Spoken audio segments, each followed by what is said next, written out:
A Florida man confesses to the brutal killing of a young woman and gets released from jail later that day. How does that happen?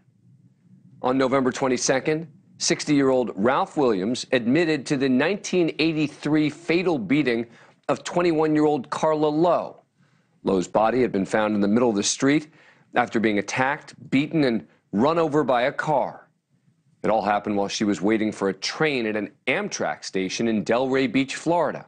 No arrests were made, and Carla Lowe's family was left without any closure for decades. But 38 years later, about 10 months after the Delray Police Department assigned a detective specifically dedicated to solving cold cases, Ralph Williams was arrested on November 29, 2021, and charged with first-degree murder with a weapon. Detective Todd Clancy, the man assigned to cold cases at the Delray Police Department, explained how they were able to crack the case.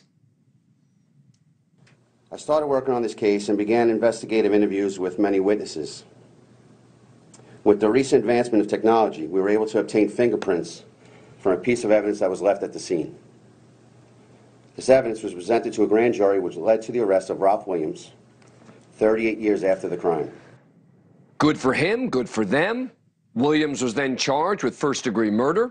He eventually confessed, but then was somehow released from jail later on the same day after the confession, having pled guilty not to first-degree murder, but first-degree manslaughter, and being sentenced to 1 year time served and 10 years probation. How does that happen? So Ralph Williams is a free man, presumably walking around South Florida right now.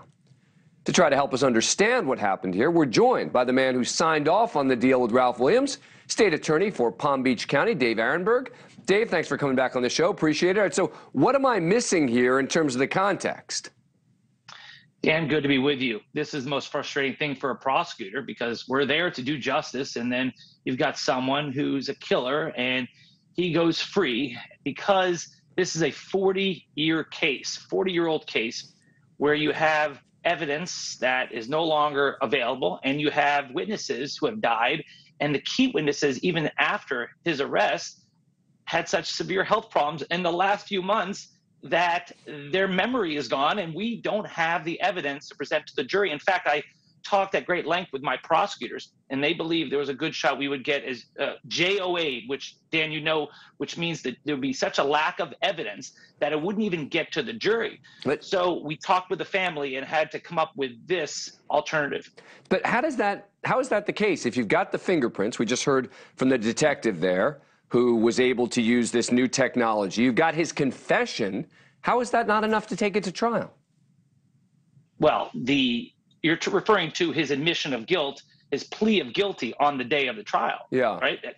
Right. Well, he gave that after. That's his plea of guilty. Here's the thing: this plea deal was no giveaway, and the proof of that is the fact that the defendant showed up in court and walked out without pleading guilty, without taking the deal, because he knew there was very little evidence for us to prosecute him. And the family that was there, that traveled there to see him plead guilty, who signed off on this plea deal, were just inconsolable. It was awful. And then his public defender pleaded with him over 24 hours and cajoled him into taking this deal. So look, he doesn't clearly think this is a giveaway because he walked away. He only took the deal after his lawyer said you have to. And now here's the other thing, Dan, is that 10 years probation for a career criminal like this, if he gets one reckless driving citation, he ends up in prison.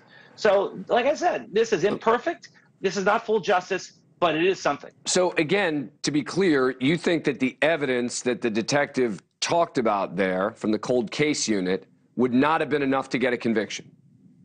No, my prosecutors, who are way more experienced than this than I, think that it probably wouldn't even gotten past the judge to get the case to the jury.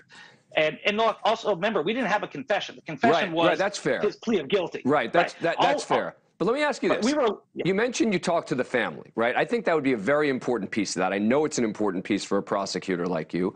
What did the family say? Because I have a quote here from a nephew who said, you know, it's sad when he's offered a plea deal and he makes the family have to go back up there again. Unfortunately, when you deal with people with a callous heart, they don't really make a connection to the damage they do to the family. Not sure exactly which way he was coming down on that, but was the family supportive of this deal that you made that allowed him to walk out? They were, and we would never have signed on to this deal if the family did not support it. Thank you for watching. Go to newsnationnow.com to find NewsNation on your cable provider. And don't forget to click the red subscribe button below to get more of NewsNation's fact-driven, unbiased coverage.